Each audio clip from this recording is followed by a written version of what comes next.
अर्थशास्त्राचे प्राध्यापक डॉक्टर अंकेश शाहू आपल्यासोबत आहे. सर, सीज फायर झालं, याची काय भारताच्या अर्थकारणावर काय, उद्योगावर काय परिणाम होईल, काय वाटतं? निश्चितच हा जो निर्णय आहे सीज फायरचा हा स्वागतार्ह आहे. कारण कुठेतरी भारतीय अर्थव्यवस्था जवळपास 150 कोटी लोकसंख्या असणाऱ्या देशांवर याची झळा निश्चितच प्रत्यक्ष आणि अप्रत्यक्षरित्या त्याचा परिणाम जो आहे तो झालेला आहे. सीज फायर झाल्यामुळे 15 दिवसात तरी का होणार, सामान्य माणसाला याचा निश्चित दिलासा मिळणार. दिलासा कसा मिळणार आहे?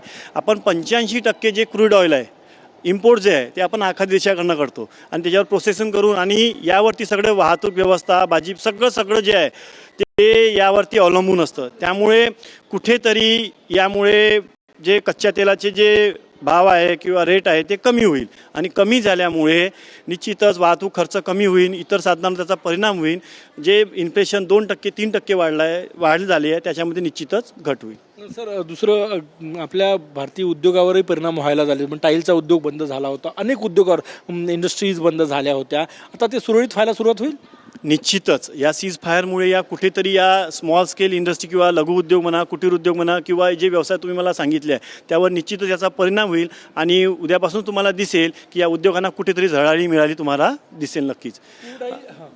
आणि दुसरं की एकीकडे कसं काय झालं होतं वातावरण की अनिश्चिततेचं वातावरण झालं होतं. त्यामुळे आजच तुम्ही पाहिलं असेल तर शेअर मार्केट जवळपास 2,500 ते 3,000 अंकांनी उसळी घेतलेली आहे. जवळपास म्हणजे एक पर्सेंटेजमध्ये काढलं 3.5 ते 4% शेअर मार्केट आजच्या आज काही तासाच्या आतमध्ये उसळी घेतलेली आहे आणि अनिश्चिततेचं वातावरण कुठेतरी दूर झालेला आहे. सामान्य माणूस हा काय करतो की शेअर मार्केटमध्ये गुंतवणूक आपली छोटी जी बचत आहे ती कुठेतरी शेअर मार्केटमध्ये तो इन्व्हेस्ट करतो आणि त्याचा परिणाम इतका झाला होता आता तर की त्यामुळे त्याच्या बचतीला कुठेतरी आळा बसला होता. पण आता तसं होणार नाही.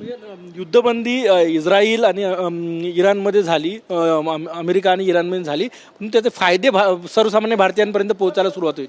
हो, निश्चितच आपण 100% संपूर्ण अर्थव्यवस्था 6 महिन्या अगोदर जशी होती तशी होईल अशी अपेक्षा आपण करू शकत नाही. कारण हा अल्प काळासाठी असलेला सीज फायर आहे आणि पुढे 15 दिवसानंतर काय होईल त्याचे निश्चितच दूरगामी परिणाम होईल. त्यामुळे मार्केट कुठेतरी खूप जास्त सकारात्मक वातावरण निर्माण होईल असं नाही, पण काहीतरी काय होईना दिलासा नक्कीच मिळेल. शेवटचा प्रश्न, सर्वसामान्यांना छोटे जे दिलासा आहे ते कसे मिळायला सुरुवात होईल?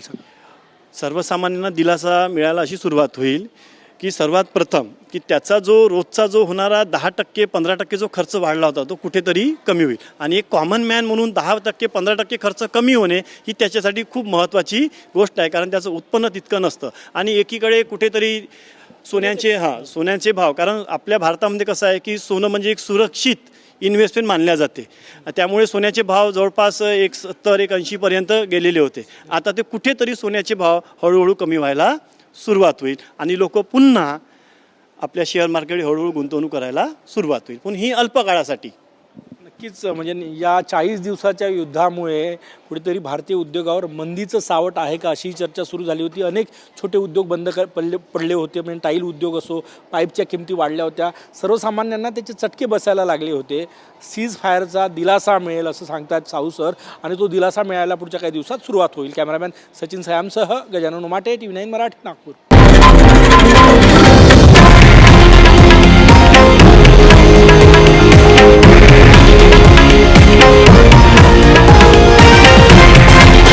हे आहे देशातील नंबर 1 न्यूज नेटवर्क आणि आपण पाहत आहात TV9 मराठी, एकमेव.